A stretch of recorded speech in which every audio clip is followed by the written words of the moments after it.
வேதம் கொடுக்கப்பட்டவர்களிடம் உங்களுக்கு கொடுக்கப்பட்ட வேதத்தை மக்களுக்கு தெளிவாக எடுத்துரைக்க வேண்டும், அதை மூடி மறைத்துவிடக் கூடாது என்று அல்லாஹ் உறுதிமொழி வாங்கியதை நபியே அவர்களுக்கு ஞாபகமூட்டுவீராக.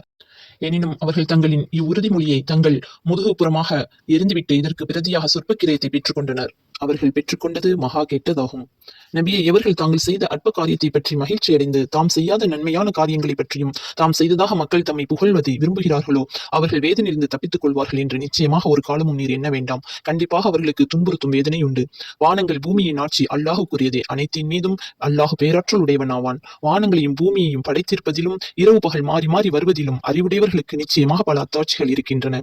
இவர்கள் நின்ற நிலையிலும் இருப்பிலும் படுக்கையிலும் அல்லாஹுவை நினைத்து வானங்களையும் பூமியையும் அவன் படைத்திருப்பதை ஆராய்ச்சி செய்வார்கள். மேலும் எங்கள் இறைவனே, நீ இவற்றை வீணாக படைக்கவில்லை, நீ மிக தூயவன், நரக நெருப்பின் வேதனையிலிருந்து எங்களை நீ காப்பாற்றுவாயாக. எங்கள் இறைவனே, நிச்சயமாக நீ எவர்களை நரக நெருப்பில் நுழைத்து விட்டாயோ அவர்களை நிச்சயமாக நீ இழிவுபடுத்தி விட்டாய். அத்தகைய